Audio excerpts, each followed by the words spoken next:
The man base had in Elena Vakshot of Loch, my dear friends, on this Shushan Purim.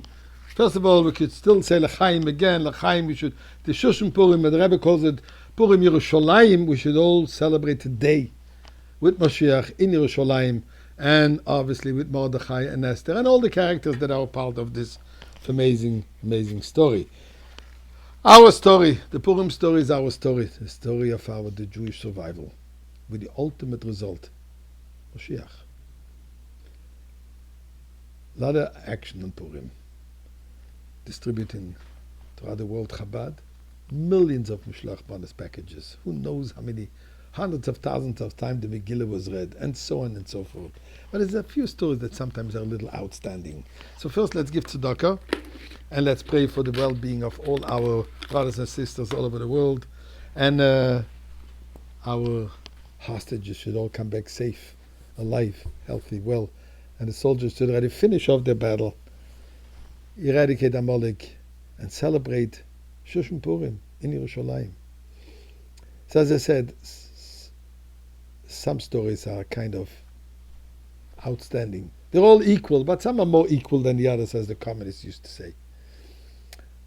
Shlomo Schwartzy, one of the very first shluchim to university in L.A., California. Shlomo was known for his total, complete devotion.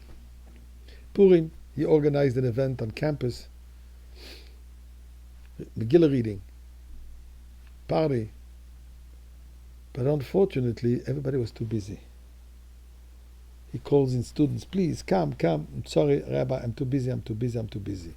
Finally one professor, seems like he had a little bit pity on, as they used to call him, Schwartzy. Says, Rabbi, yeah, I want to come and listen to Megilah. Okay. He didn't realize what was going on. Shlomo is excited, at least one person. He takes out the Megilah and is ready to start reading. He says, excuse me, Rabbi, how long will this take? Quickly, 20 minutes. Average, 25 minutes. I can try to do it in 18 minutes. Like a matzah Megilah. I'm sorry, Rabbi, I have an appointment in an hour from now in Irvine. And I really, really cannot stay. He says, amazing. You're going to Irvine? Can I get a lift with you? Wonderful. Please, come up. He jumps into the car and they're driving. While they're driving, Schwartz tells the professor, and he says, you know what? Do you mind if I would read for you the Megilah now? You just listen. Take care of the road, but listen. Sure, why not? And he reads for him the Megilah, finish the Megilah. Finally, they arrive close to the city of Irvine, and he says, Rabbi, where do I drop you off? He says, in the bus station. He says, what do you mean? I'm going back. Take me please to the bus station. I'm going back. So you mean to say that you just came along for the ride for me to hear the Megilah? He says, you got it. There's a reason you're a professor. You figured it out. He was very impressed. It brings him to the bus station, and one thing, this is where the story ends. No. Fast forward 30 years. Schwartz's son, Meisha, as they call him, is a shliach in Boston, I think. And there he meets a bacher, Chassidic bacher, yeshiva bacher, from Chabad. And he hears the name, that this fellow's name is Meisha Schwartz. And the student, the bacher, asks him, excuse me, are you by the way related to somebody by the name of Shlomo Schwartzy? Actually, yeah, that was my father. You have to hear. You have to hear my story.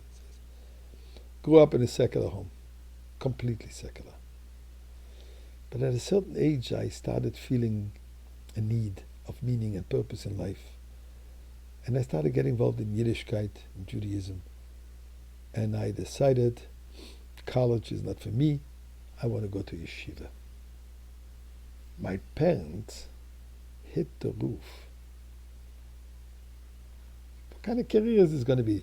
You're going to yeshiva? We have something more meaningful for you in life.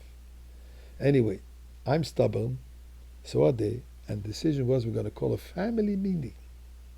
Whole family gets together, parents and grandparents.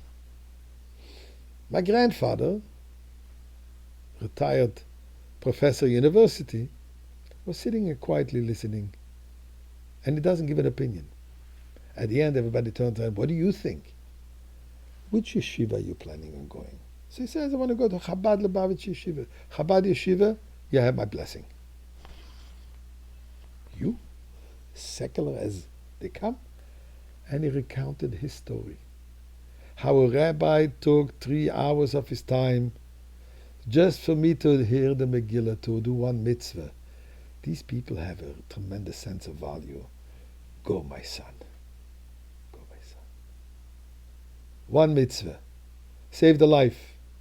One mitzvah. All the mitzvahs of Purim will save all our lives, and we will all be continuing celebrating today Purim Yerushalayim with Mashiach in the Beis HaMikdash.